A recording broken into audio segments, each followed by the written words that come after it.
come here to chew bubblegum.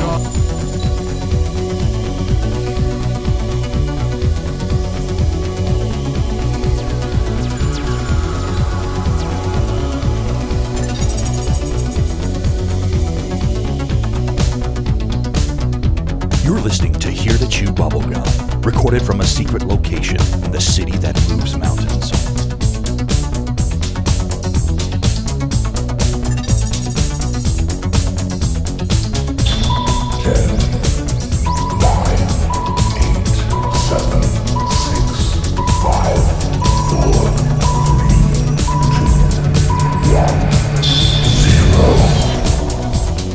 Greetings. We come in peace. Hello everyone, I'm Goose. And I'm Cronkite. And welcome to Here to Chew Bubblegum on WXLR. 104.9. Yes. How's your week been going, Cronkite? Pretty good. How's you been? I've been doing good, my friend. You want to start out with some listener email? Sure do. Okay. Let's see. Do you want to go or do you want me to go first? Sure. Science Geek says, have you ever heard of binary beats? Yes, I have. We've talked about it on the podcast show a couple times. We very much have. Have you tried them? Did they work for you? Tesla believed in frequency waves that cured diseases and healed. I've been listening to one for the last 2 weeks. It's supposed to help me get healthy. So far, I've lost 6 pounds and been motivated. I wanted to share my story and hope that you'd pass it along to your listeners. Well, thank you, Science Geek. Thank you very much. Ann from Texas writes, hey, Goose and Cronkite, new listener and first time writing in. I found your show on YouTube. I was searching for Art Bell and listened to your tribute show. I was speechless. It was very well produced and put together. I'm hooked. Thank you very much, Ann, for Texas. And that, I'm going to be honest, that's one of my favorite WXLR shows that we've done so far. Yes. Yeah. I enjoyed that, and the hairs on the back of my neck were up the whole time. Yes, mine too. Kirby from Indiana says, I had a dream I was abducted. When I woke up, my pants and hoodie were on backwards. IDK, I'm not sure how I did that in my sleep. I get sleep paralysis all the time, and then I can't remember what has actually happened. This isn't a lie. It's true and happened. I've been going through this for the past 2 years or so. I'm starting to think it's real and not a dream. Thanks for reading my email. Definitely, Kirby. Anytime.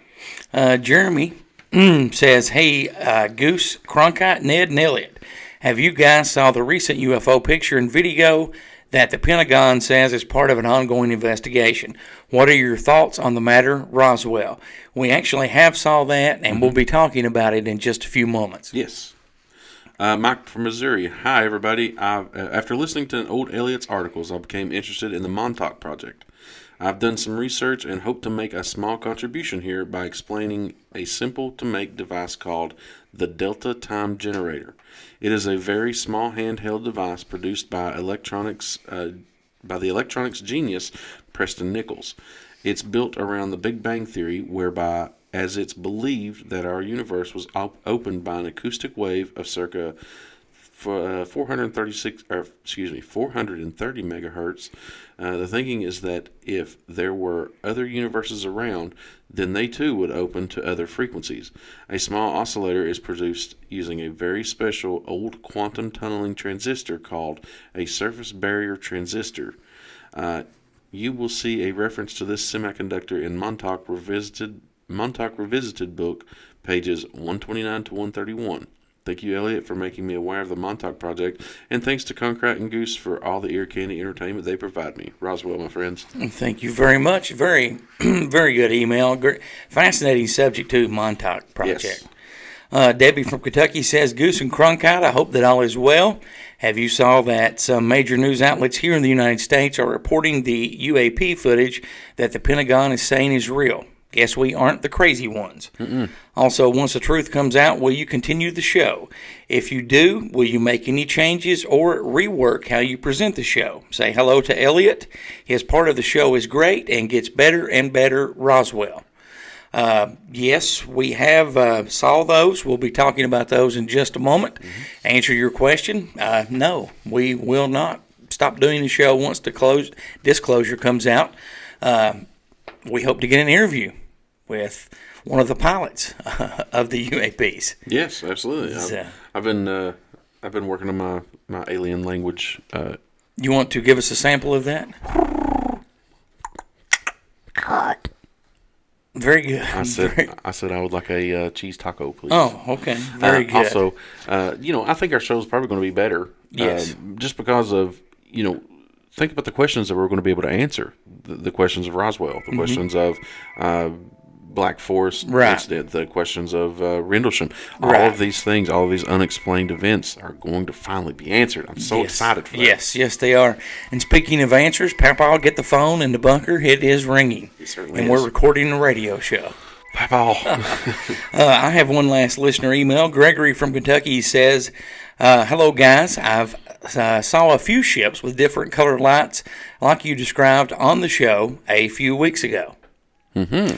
And, there's been a lot of people that have saw the lights and with ships or objects with lights like we have described on a show a few weeks ago. And, for somebody to be in a different part of the state or county and see the same thing and describe it the same exact way, that has to make you stop and think. Even the most closed-minded person, that has to make you stop and think. Yes, definitely.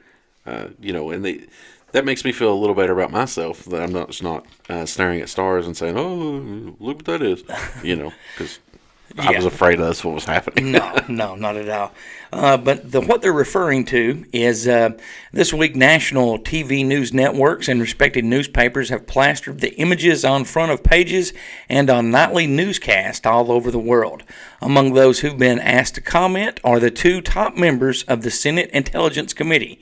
Both gave interviews to MysteryWire.com.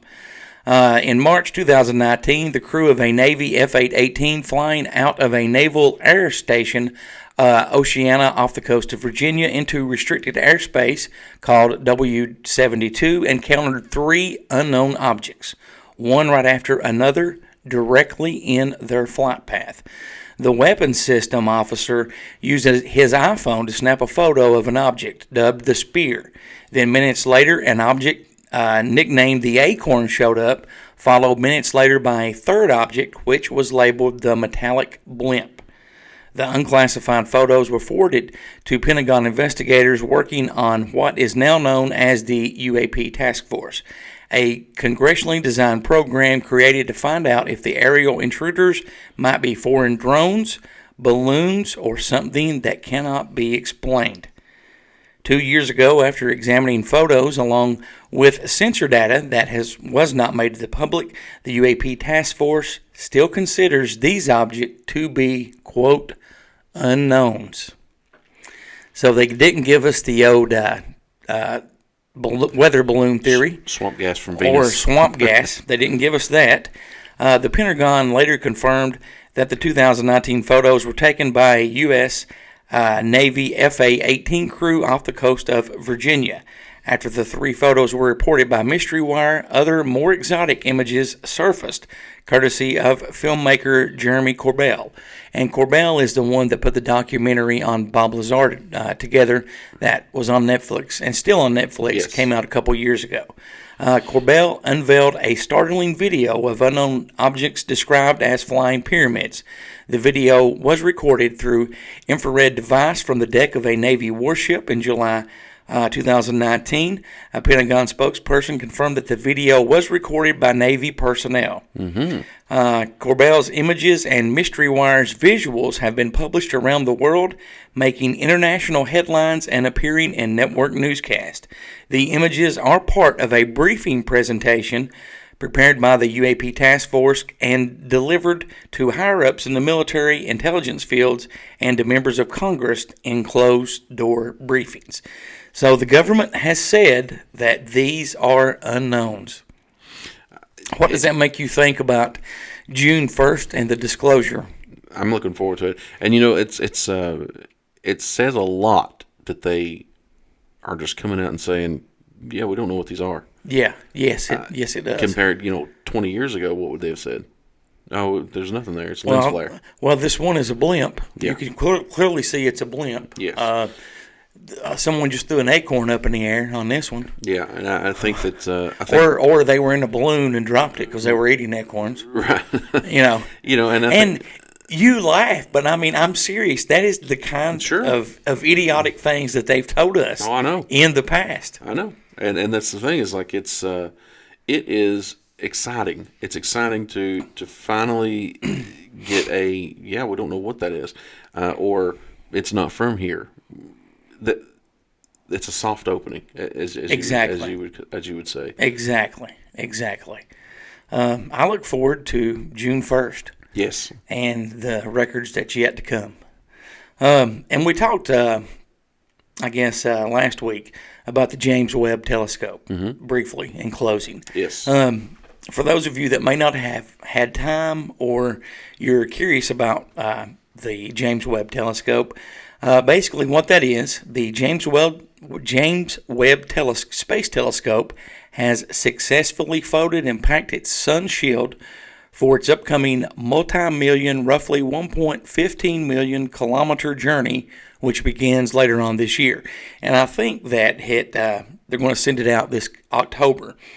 The James Webb Space Telescope is a key part of an international mission to launch a huge new telescope 1 million miles from Earth. The James Webb Space Telescope is years behind schedule and billions of dollars over budget. I know you're grinning and shaking your head. They always are. You're not surprised there, are you? No, they always are. I'm looking forward to this, to be honest with you. I mean, I am too. Do you remember when they launched Hubble? Yes. And the images that came back and Yes. how amazing they Yes. are. Well, this one's more advanced. I can't wait. So I can't wait to see that. now, scientists say that this telescope will have the ability to detect any galaxy in the universe. This telescope will be fitted with a mid-infrared instrument, also known as an MIRI, which is one of the 4 key detectors. The MIRI will be able to look back in time to just a few 100 million years ago, after the Big Bang Theory. Thoughts to have happened more than 13.5 billion years ago. So basically, this James Webb Space Telescope is going to see back in time. Yeah, essentially, you're right. Yeah. What's your thoughts on that? I think it's pretty cool. So, one of the NED SAIDs that he may have pre-recorded, and we've just not, Right. maybe it hasn't made it to the show Right. yet. But one of the he brought up was kind of neat. Someone who is 65 million light years from Earth right now, if they looked at us, will be seeing dinosaurs. Okay. If we were looking at them right now, would we see them in the present or see whatever was 65 million years? Evidently we would see them, back in the past. So Well, would they be in the past or would they be in the future? I don't know. But if our government has the capability, that has a telescope that can look in the past, why do they not have the capability to travel physically to the past? I mean, Do you think that they do, that it could be possible? well, we've always talked about time travel being Yes. the I think what was it, 1980 or 81? It was 1980. 1980 is when they said that they officially were able to get it going. But now we talked about The first time travel case that you can find, and this goes back to the end of World War II, was 1947. yes, Before Roswell, there is a case where there has supposed time travel that, the Nazis traveled. right, So, okay, and then there was in the 60s and 70s Project Pegasus, yes. which they were supposedly able to time travel to several key events in human history. Yes.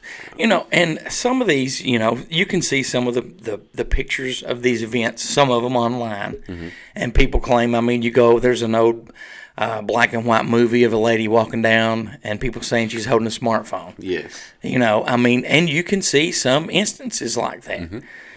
I'm not saying it's not possible. It could be. But if you have a space telescope that can see back in time, the honest thing to think, too, is, well, if they can see back in time and we have that capability, maybe we have the capability to travel back in time. It's very possible. Very possible. I think it's very, very possible. I want to talk about something real quick. Okay. And What you got over there? Before we go on, now we have talked about it before on the podcast show, and I think we've mentioned it on this show that sometimes some of the best places to get true UFO, paranormal, unexplainable events are the tabloids. Indeed. And I'm sure some people disagree with us. And that's fine. You can disagree with us. The reason being that we think that is true is because the tabloids are not controlled by big media or the government. Right. Okay? Now, I was recently on blackvault.com, where you can look up declassified government documents. Yes. And I came across this, and I think this is very interesting. Talk to me, Goose. Let's hear it. Okay. All right. Talk to me, Goose. I sure will, Maverick. Anyway, while looking at, and I think I put in like UFOs, and this was one of the first things that come up. Okay. This is an article from the National Enquirer, Okay. which is a tabloid. Indeed. And it was published November 27th, 1979. Okay. Now, and you can look at it, it is a clipping from that article. Yes. This was saved in classified UFO files. Wow. Okay, now first, why would our government, if this story was not true, or I'm not saying the whole story is true, if it did not mean something to the agency that was studying, whatever particular UFO case this was, why would they take time to clip this article out of the National Enquirer and seal it as a classified document? That's a good question. And I don't have the answer. I mean, there has to have been something to that. Yes, definitely. Because you only have a few years later where Reagan is speaking about an object that can hover or orbit the Earth with 300 people in it. Yes. Plus, like a year after that, he addresses the United Nations. And he's talking about, perhaps I wonder if we faced an alien invasion, and I'm paraphrasing here, if we faced an alien threat not from our Earth, would the people of your Earth unite? Well, and even reaching out to Gorbachev during the 80s. And yes. that is when we're supposed to be at war with each other. I mean, he obviously knew something. Yes, he did. Well, anyway, this article, like I said, somebody has spent time, and they've clipped this article out, and they've added it in classified files. The reason being, we don't know. The government does. But the article, the headline is, Government's Super Secret Security Agency warns, take UFOs seriously or be prepared for a sneak invasion by space aliens. That is what the headline says. And it goes on. It has some pictures. You can't really see the pictures because this is a photocopy. But the headline underneath the pictures says, dangerous threats. The high percentage of sightings by reputable people and those captured on film, like the two spacecraft hovering over Dulles, New Mexico. And it says photo at left. A trio of flying saucers over Italy, and you can see those pretty good, And this was over Italy. Let's see. And the dazzling four-pointed UFO over South Africa indicates rather strong hint that UFOs are not all hoaxes, and they represent a real threat to our nation's survival. Now, like I said, they spent time to cut this article out and save it with a classified file. Yes. I'm not going to read this whole thing, but just briefly, it starts out, it says, in one of the most startling government reports on UFOs ever, America's super secret National Security Agency, the NSA, says UFOs are real and warns that the country should prepare for a confrontation with space aliens. The sensational document, obtained exclusively by the Enquirer, rips apart the notion that all the UFOs are hoaxes or hallucinogens. And what's more, the NSA has sounded a bone-chilling alarm. If America doesn't start taking these sites seriously, we are leaving ourselves wide open to the possibility of a Pearl Harbor type UFO invasion. The very fact that the UFO phenomenon have been witnessed all over the world from ancient times and by considerable numbers of reputable sources in recent times now indicates rather strongly that UFOs are not all hoaxes, declares the dynamic report.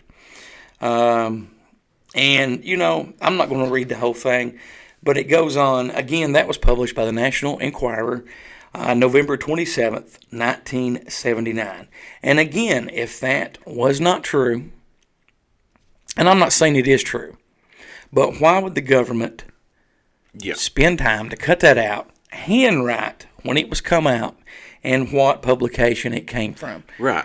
If it did not hold some amount of truth. Now, I'm going to bring us all full circle here, going back to the James Webb telescope. What if it's been put away from the Earth, 1 million miles away from the Earth, to keep an eye on a hostile alien force? And it's definitely possible.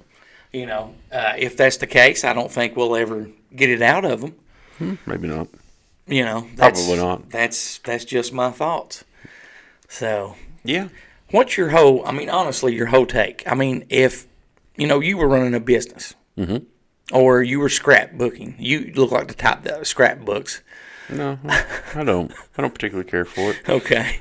So you have tried it then, and you learned that you don't particularly care for it. But anyway, why would you put that in a file? Why would you waste your time to cut it out if some part of it was not true? It would be, usually when you keep articles, it's because you have a reason to keep them. Yes. So I don't know why you would do that if it weren't true. You know right. what I mean? Right. And that's my thinking exactly. Again, we're moving toward disclosure. Yes. At a much faster speed than we have been. Yes. Yes, we are. And June 1st is coming up. Mm-hmm. June 1st is coming up. Well, and just how much stuff have they declassified so far, and admitting that we don't know what this stuff is.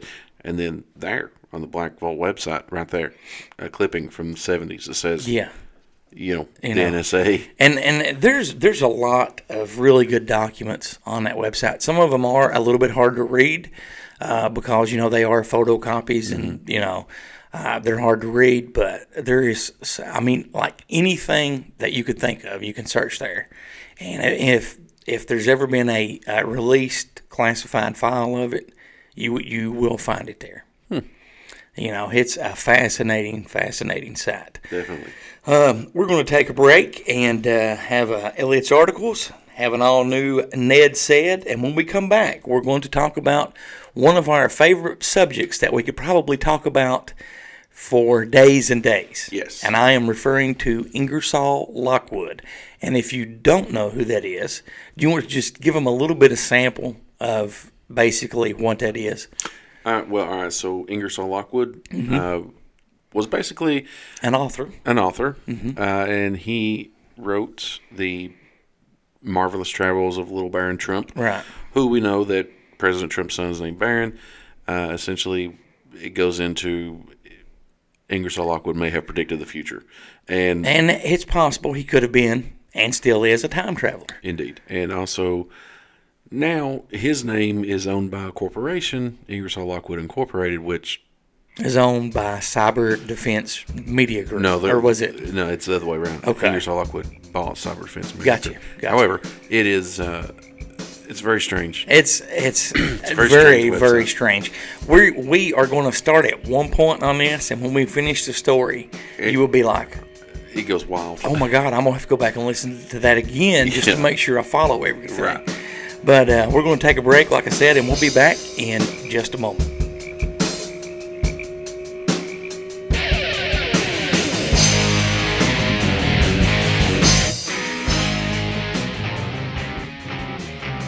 Greetings. We come in peace. The City of Coal Run Village Mayor Andrew Scott and City Commissioners Beverly Joe Osborne, Big Joe Atkins, Trey Deskins, and Mike Steele encourage you to shop local. With over 200 businesses, the City of Coal Run Village offers games, restaurants, gas, auto parts, cars, and much more. You'll find all of this and more in the city of Coal Run Village. Shop local and shop often. It's now time for NED SAID on Here to Chew Bubblegum. The blob of toothpaste that sits on your toothbrush has a name. It's called a nurdle.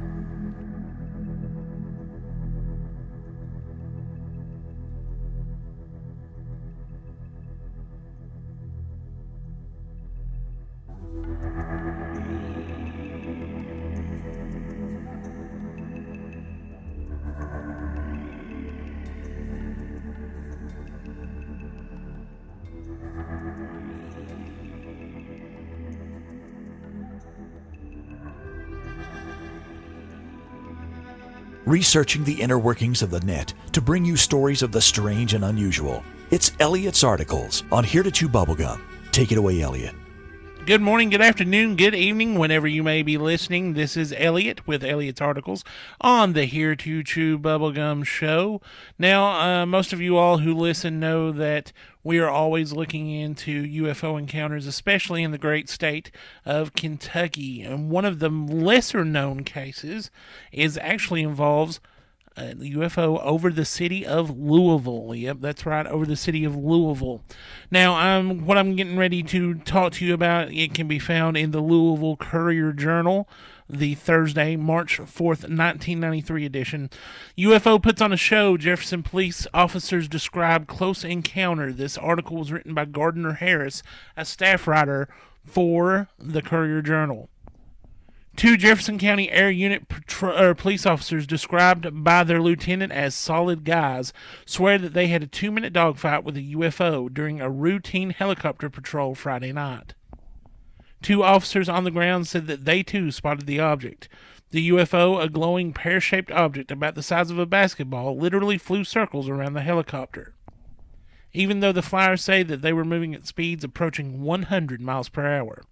In one blinding moment, when both craft were hurtling toward each other, the UFO shot 3 baseball-sized fireballs out of its middle. All 3 officers said the fireballs fizzled into nothing. Officers Kenny Graham and Kenny Downs hadn't talked much about their Friday night flight over General Electric Appliance Park because they fear few will believe them, but they are convinced that they were not hallucinating. We both go to church every week, Downs said, in a way of explaining how normal the two normally are. In fact, I might start going to church twice a week. Officer Mike Smith, in his squad car below, said he saw the object for only about a minute, but he confirmed the UFO shot 3 fireballs into the air and then disappeared. Officer Joe Smolinski said he tried for more than a minute to catch up to the object in his squad car. I've been looking for him for 14 years, and I guess this is the closest I've come to something I couldn't explain. Lieutenant David Pope was roused out of bed at 12:30 p.m. on Saturday. Now, folks, this is a very, very strange case. And he was aroused out by a call from the startled officers, attested to their sanity and sincerity. These guys are totally solid guys, Pope said. There's no doubt in my mind that there was something out there. The night started out like every other night. Graham and Downs got to work around 6 p.m. and were soon in the air flying a routine patrol. Graham, 39, an 11-year veteran, was the pilot. Downs, 39, and a 5-year veteran, was the spotter. While in the air, they received a call about a possible break-in near Sanford Avenue and Bushel Bank Road. They flew off and quickly reached the area, which is near the northeast corner of Appliance Park, around 11:50 p.m. As they circled, Graham saw something that looked like a small fire off to his left. Dozens of bonfires had been lit around the county that night by revelers delighted in the new snowfall. But Graham soon decided it wasn't a fire. Downs shined his 1.5 million candle power spotlight on the object, which began to drift back and forth like a balloon as the light washed over it. Then it gradually floated up to the helicopter's elevation of almost 500 feet above the ground, where it hovered for just a few seconds. It then took off at a speed that I've never seen before, said Graham, an experienced pilot. The object made 2 huge counterclockwise loops and finally approached the helicopter's rear. Graham, afraid the object would ram his tail rotor, pushed his speed above 100 miles per hour. The UFO shot past them and instantly climbed hundreds of feet into the air. It descended again and flew close to the helicopter. Graham tried to close the gap with the object, and it again flew away. As the UFO approached on a parallel course, the 3 fireballs burst out of its core. Scared, Graham banked away from the object. When we came back around, it was gone, Graham said.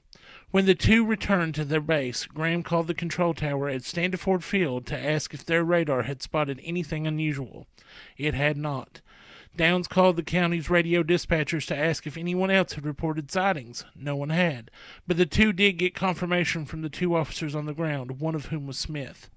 I had no idea what it was, Smith said, but his confirmation cheered the 2 flyers. It makes me feel better, Downs said, that there are 2 grown men out there who are sworn to protect this community and who saw the same thing.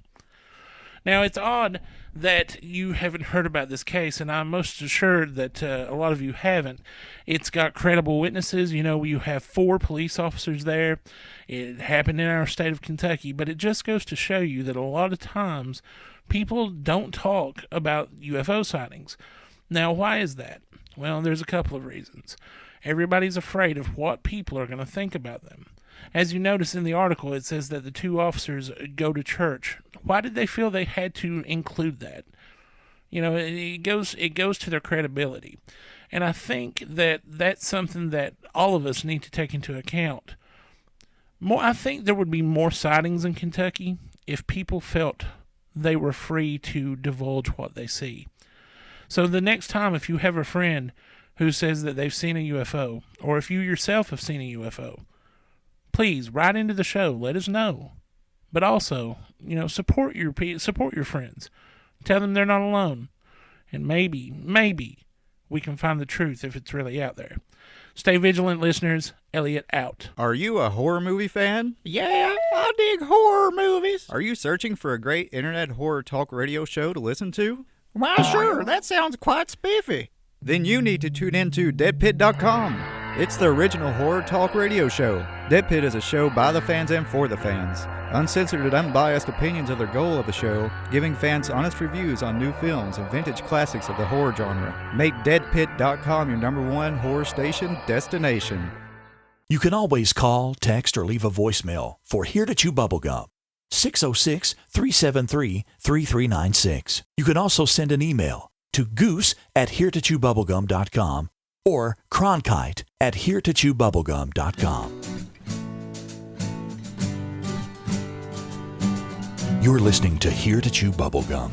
If Abraham Lincoln were alive, he'd listen, but he's dead. And welcome back to Here to Chew Bubblegum on 104.9 WXLR, the X. That man across from me is Goose. Hello, everybody. And we are going to jump straight into Ingersoll-Lockwood. So a little background with Ingersoll. He was... Well, before you do that, Sure. I don't mean to interrupt you. I apologize.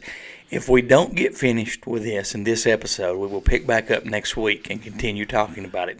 This is a very long, strange, confusing subject. Just to kind of get you in the right mindset is we did 3 podcasts on this topic, and it's roughly about 2 to 3 hours each. Just of stuff. So Ingersoll-Lockwood was born August 2nd, 1841, and died in September of 1918, allegedly. Allegedly, yes. He was an American lawyer and writer. As a writer, he's particularly known for his Baron Trump children's novels. However, he wrote other children's novels as well, as the dystopian novel 1900 or The Last President. And several nonfiction works he wrote, some of his nonfiction under the pseudonym Irwin Longman. Lockwood was born in New York, the son of Munson Ingersoll and Sarah Lewis. Munson Lockwood, like his 2 older brothers, was a lawyer and intimate friend of Henry Clay. However, Munson primarily achieved prominence during his military service and civic activism. He was a general in the New York State Militia and commandant of its 7th Brigade. A great admirer of Hungarian statesman and freedom fighter Lajos Kossuth. Yes.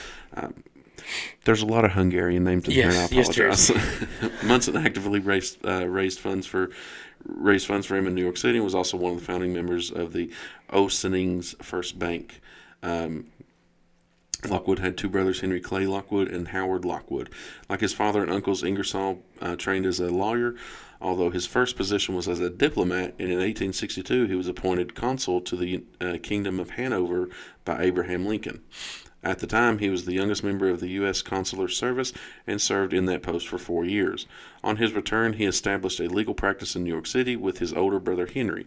By the 1880s, Lockwood had established a parallel career as a lecturer and writer, and in 1884 he married Winifred Wallace Tinker, and she was also an aspiring author. Lockwood spent his retirement years in Saratoga Springs, where he published his last book, a collection of poetry entitled In Varying Mood, or Jetsam, Flotsam, and Lingon. Now, he was divorced from his wife, Yes. and he lived by himself in his retirement years. Yes. Does that have his quote before he supposedly died? Yes. Now, listen to this as Cronkite reads it. So the end, he says, the end has almost come.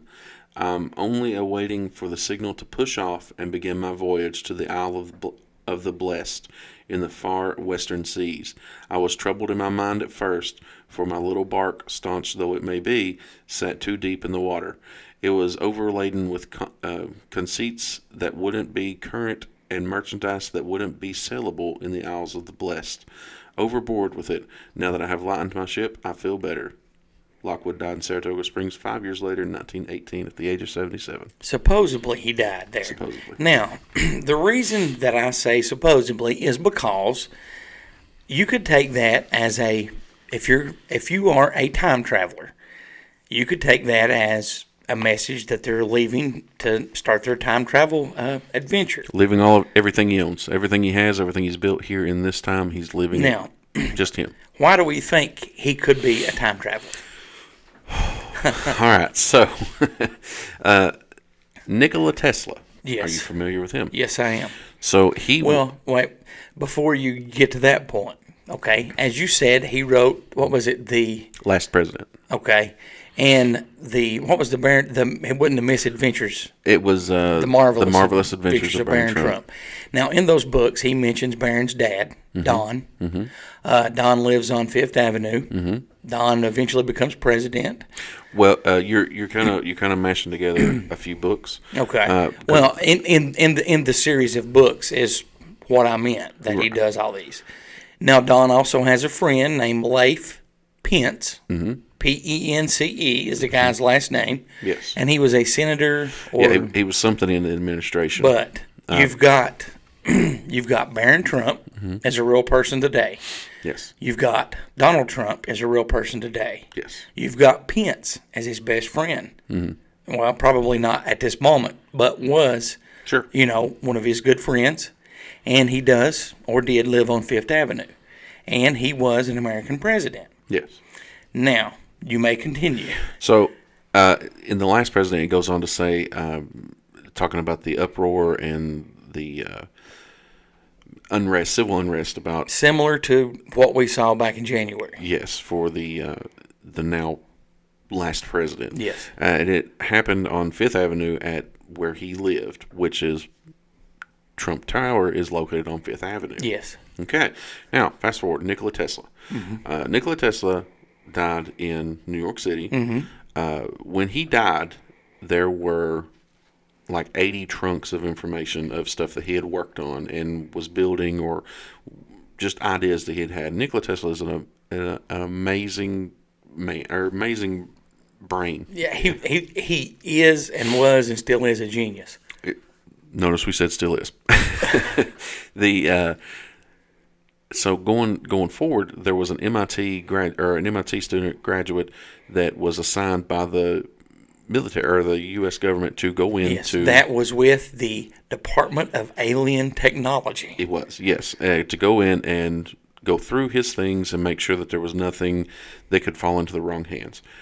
He said that there was nothing here of interest. Nothing here of interest.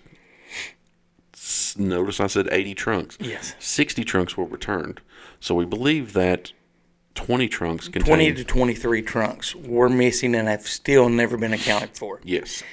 Now, well, how does that all connect into? Well, do you know what the guy's name was? John G. Trump. John G. Trump, the uncle to Donald Trump. Yes.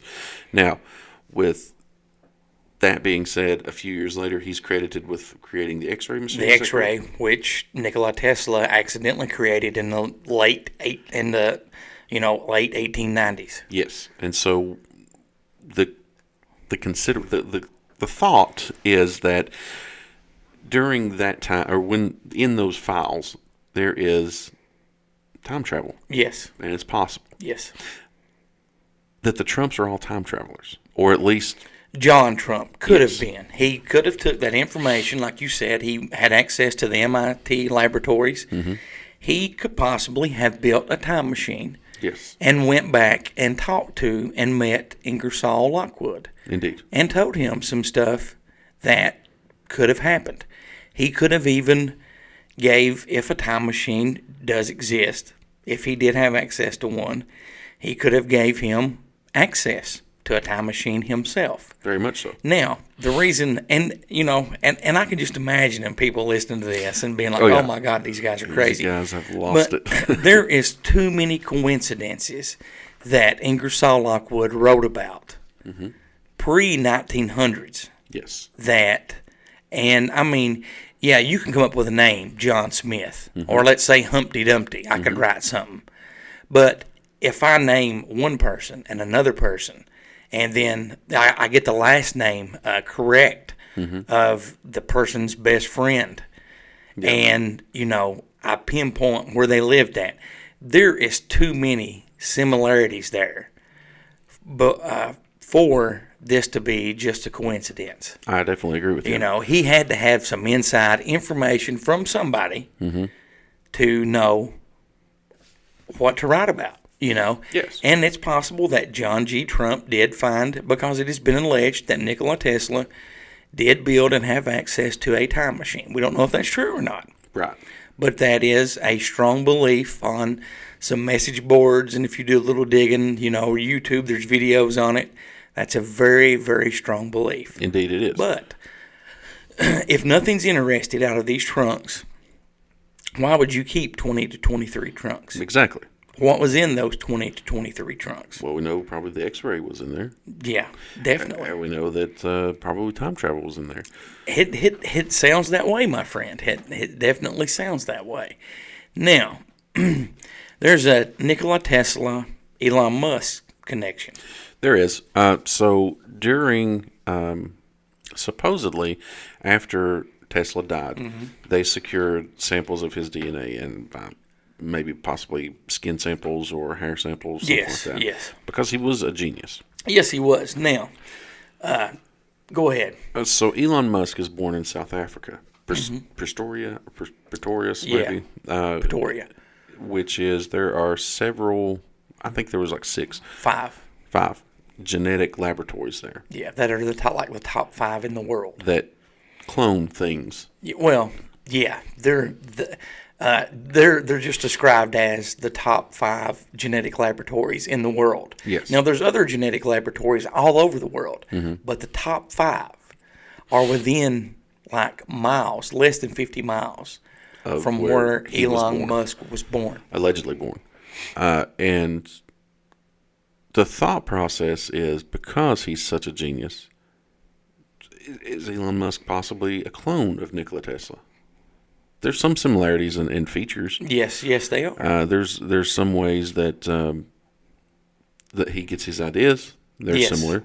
There is certain mannerisms that are the same. There are even, Nikola Tesla died as a poor man because he didn't want money.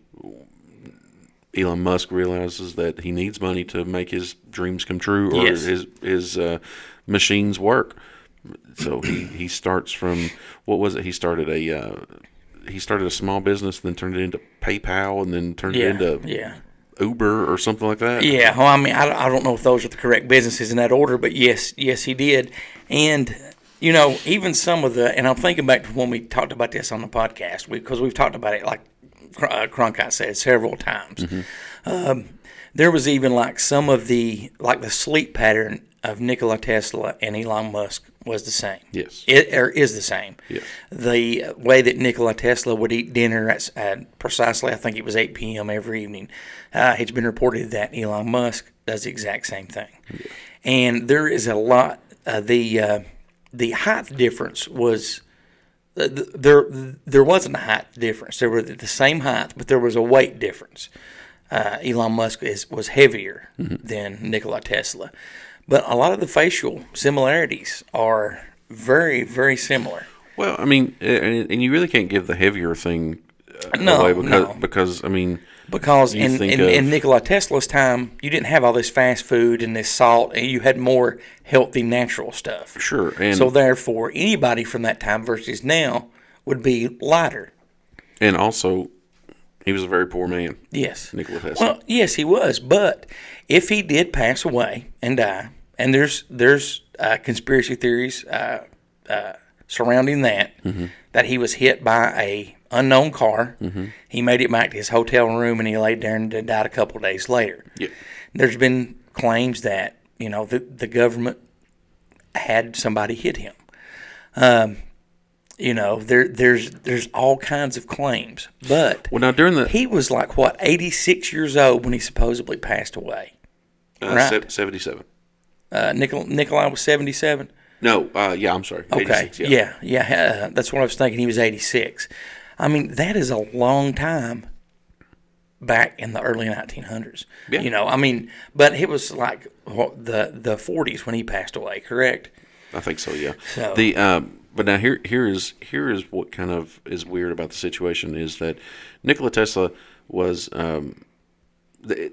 I guess some people got worried that he was building the death ray and going to sell it to a foreign company. Yes, a foreign country, an enemy of the states, and it's possible.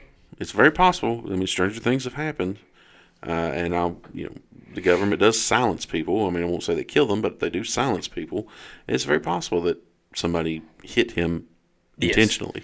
Yes. And he died January 7th, 1943, at the age of 86. Yeah. Now, okay, and we've mentioned this before on the show. He lived in New York during the same time that Ingersoll-Lockwood did. Yes. So chances are they may have bumped into each other. They may not have been best friends, but I'm sure that they hung out with the same class of people, and they may have bumped to each other. And there's a lot of information here to go through. That's just a tidbit of it. Yeah, that's not even. Yeah. All right, so we're halfway through. So, all right. Yeah. So the next part is Ingersoll-Lockwood Incorporated is a company that exists today on 1717 Pennsylvania Avenue in Washington, D.C. And what do they do there? Well, a lot. They're business consultants. They are cybersecurity consultants. They are they do a lot of stuff for the government. You know what I mean? Yes. It's wild what they do. Now, what's interesting is that the name Ingersoll-Lockwood has been patented by this company. They have they do law, Fortune 500 government company affairs, wealth management firms, and government agencies, as well as business consulting for the government. Right. They acquired Cyber Media Defense Group a few years ago, or maybe back in 2020. So Ingersoll-Lockwood Incorporated has announced the acquisition of Cyber Defense Media Group, which will fold into its portfolio in the coming months.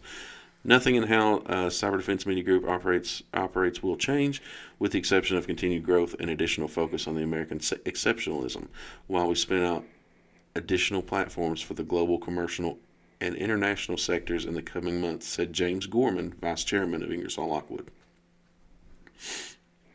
Now, you can go to Ingersoll-Lockwood. It's INGERSOLL dash LOCKWOOD.com. Now, when you go there, okay, and they just put this on the website. When we first discovered this website, we all went there and we were amazed at what we had found. Yes. Okay. A few hours later, the website went down. it came back up. And when it came back up, there is a disclaimer on the website now, and it says, this site is for U.S. patriots, U.S. Department of Defense, FBI, DISA, whatever that is, NIST, CIA, NSA, U.S. military, U.S. veterans, and their immediate families only. Your IP address is being tracked. You do not have permission to be here if you are not in the selected group. If, however, you are in the selected group, feel free to continue to one of our many projects. So I'm going to continue because I'm a U.S. patriot.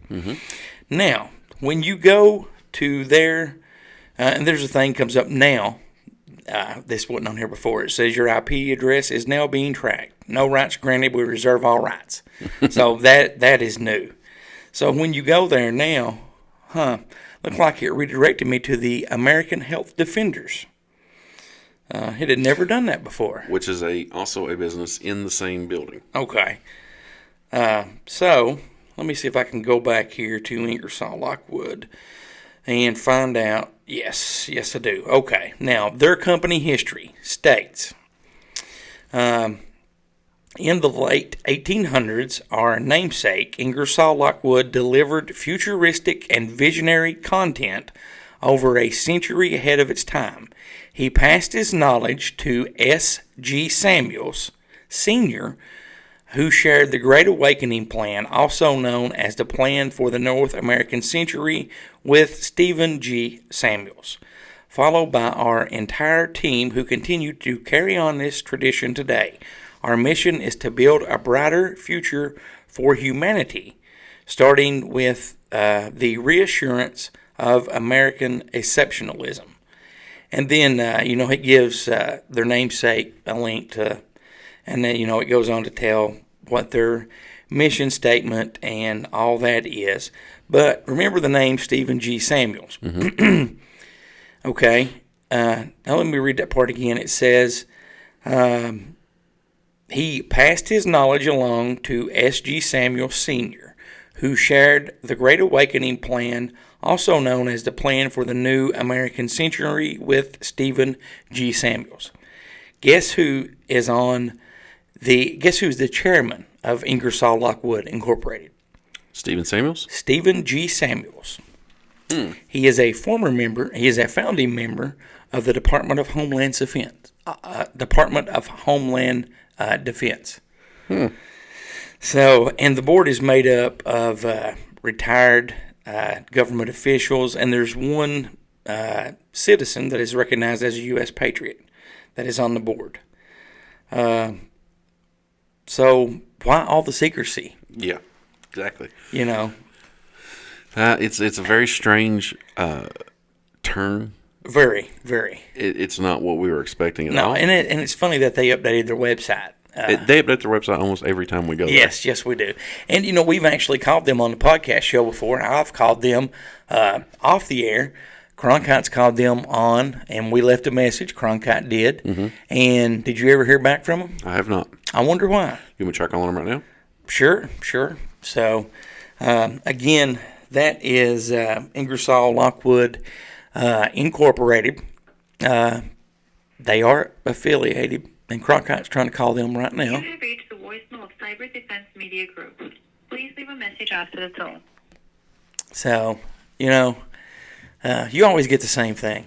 So, what's your take on the whole? I mean, because you start at one point, and it spins off into a couple of different directions with Donald Trump's uncle, Donald Trump, Nikola Tesla, Elon Musk, and then it comes back around to a modern day Ingersoll-Lockwood Incorporated. Talking about the Great Awakening. Yeah, and that he was a futurist, and he predicted stuff half a century of its time. How could he have predicted like he did stuff half a century before its time? That's a good question, and I really do believe that. I believe that if there were an argument for time travel, this is one of. This is definitely a very, very strong possibility. Yes. I mean, it's it's mind numbing. Yes, when you get into this stuff. For yes, real. yes, it is. You know, if any of our listeners have heard about this, if they have any more information, please reach out to us. And if you don't want to give your name, that's fine. You do not have to. You can always call, text, or leave a voicemail that we will play on the show if you want. If you don't want it played on the show, let us know. The number to call is area code 606-373-3396, or you could email us, goose@heretechewbubblegum.com or cronkite@heretechewbubblegum.com. If you want to email Ned or Elliott, that's easy to do. Just email heretechewbubblegum@yahoo.com. In the subject line, put attention Ned or Elliott. And again, we've got a few minutes left. What's your whole take and whole thoughts on this? I mean, honestly, there's a lot of coincidences, if it is a coincidence. And we gave a quick explanation, quick version of what this all is. Yeah, I mean, there are a lot of details that we had to leave out for time's sake. There's so many coincidences. I don't know how else to explain it. Right, and I'm honest. I honestly think that when we do another show on the podcast on Ingersoll-Lockwood, or Ingersoll-Lockwood Incorporated, or John Trump, or Nikola Tesla, or Elon Musk, I think we'll find another connection. I don't know what it will be, because we never, when we did the first discussion, we never heard about Ingersoll-Lockwood Incorporated until like the second time, or maybe the third time that we talked about it. It was during the roundtables. Roundtable when we stumbled across it, and then it was on from there. Yeah, and it's just I've always said, if you want to hide stuff in plain sight, that's the best way to do it. Yes. And to be part of, to keep a secret, have people that you trust in on the secret. Let them know the secret. And this is still, just Nikola Tesla by himself, there's a lot of unknown, questionable stuff there, without throwing all this in. Yeah. Exactly. Could he be Elon Musk's clone? Or could, Elon Musk be a clone of his? It's possible. It's possible. I'm not going to say yes or no either way. Yes. Maybe someday we will find out, what was in those trunks and what else happens. But, June 1st, keep that day in mind. Disclosure. Well, we hope it's we hope it's disclosure. But I'm looking forward to seeing what all those documents say. Definitely. That they're going to release.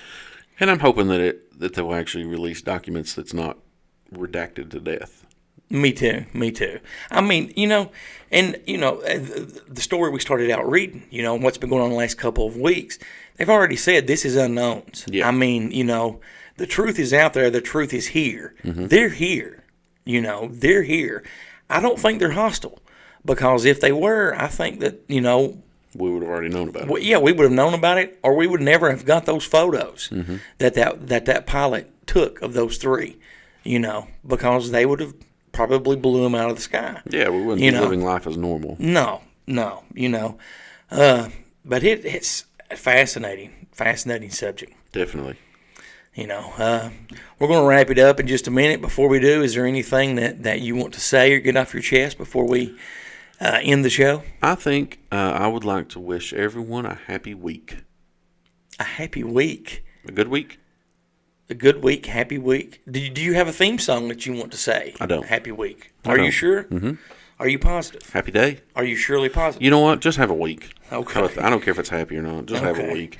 Well, I guess that'll do it for this week. Special thanks to Carlin for all the voiceover work, CK Uncle Bill, and the rest of the gang over at deadpit.com.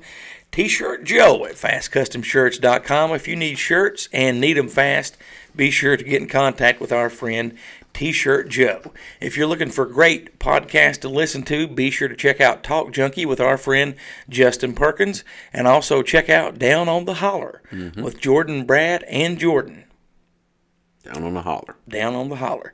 That'll do it for this week. We'll see you next week, and until then, so long for now. We'll see you.